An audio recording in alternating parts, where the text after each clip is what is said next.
the girls were found. Since then, you've released dozens of podcast episodes. You've written a whole book about the case. So to start off the conversation, how did you start covering the case? It's a great question. So we moved from Brooklyn, New York, back to Indiana, where Kevin is from. And immediately, how important this case was to Hoosiers all over the place became very, very evident. People felt like Abby and Libby could be kids that they knew, could be their own kids, just out for a walk and never returning. And so I think people just had a real sense of urgency around here to get answers and figure out what is going on in this case. So that was something we heard from listeners around here. That's something we heard from just people in our lives around here. And then we got curious. We were thinking, why is this not solved? What's going on? So that's how we sort of got involved. I think you both have a really interesting dichotomy that you can see play out on your podcast as well as in the book, because Áine, you're a journalist, and Kevin, you're an attorney. So talk to us a little bit about those perspectives and how they factor in when you're covering a case, and especially this story. Absolutely. So for me, being the journalist, I was a senior reporter at Business Insider for 6 years back in New York. I was on the business beat, so a little bit different, a little bit less morbid, but still, good at basically learning how to get information, how to track down documents, how to talk to people, how to do interviews, how to track down possible sources.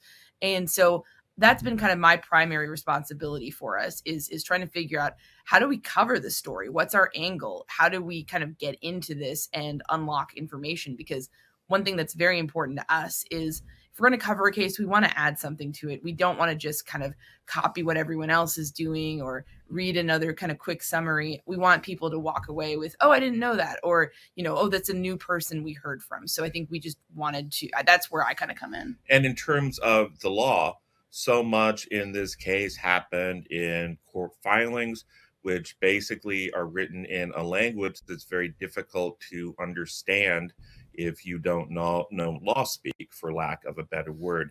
So I'm able to translate that. And then on top of that, because I understand what needs to be proven by the attorneys on both sides at different steps of the process, I'm able to figure out their strategic decisions and hopefully illustrate a little bit about what's going on in their minds and what they're thinking. And I think that that's a really good point, because as I read in the book, a lot of the antics, a lot of the fireworks in this whole saga really happened in the trial, pre-trial, all of the legal parts. So I was really grateful for you, Kevin, for you to break it down. And Áine, I think that's interesting that you said, hey, we want to provide something else, because you guys were so intimately involved in this story that as I was reading it, I didn't know you guys were actually part of the case at some times, because you had crime scene photos leaked to you. You had even the prosecutor at the end of his closing argument, he inadvertently quoted your podcast. He called it the Bridge Guy Starter Kit. So can you talk to us a little bit about what it was like being that involved and actually like having your whole hands into this story? It was gratifying to sort of earn the trust of people in the case, or be kind of considered an outlet that was trustworthy and was going to just put out news or good analysis instead of just sensationalized nonsense. But whenever we would kind of get too much into the story or become part of the story, like with the leak, it actually really concerned me. It was not something we were intending or wanting, because, as a journalist, you don't want to become the story. So I just kept on being like, oh my goodness, it was something. When we got leaked stuff, we immediately went to both sides of the case, both parties, and said, hey, this is happening. We don't know where it's from. We're not going to report on this. Please just deal with it, because this could be very detrimental to the case. And, it just was like, oh man, we're suddenly, you're reporting on a soccer game and then suddenly you're in the game and it's not where you want to be.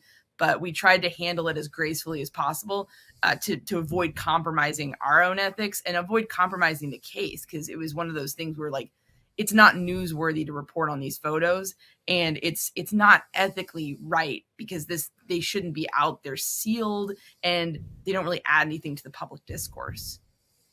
And Kevin, if you could add to that, aside from the journalistic questions that were abound there, what about you from a legal perspective? What were you thinking the moment you got leaked crime scene photos? When we got those crime scene photos, which were graphic, frankly, they showed the bodies of both girls after death. So first of all, just as a human being, they were very disturbing to see.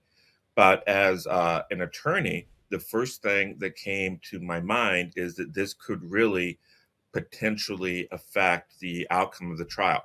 It could affect the interests of Richard Allen, because if you were his attorneys, you might not want these pictures to be out there because they might inflame jurors. So I was very concerned about how this happened.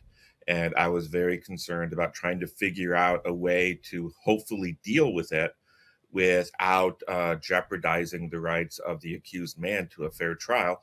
And of course, I also wanted to protect the rights of the families, because no family member deserves to have to worry about seeing pictures like that of their loved ones pop up on the internet.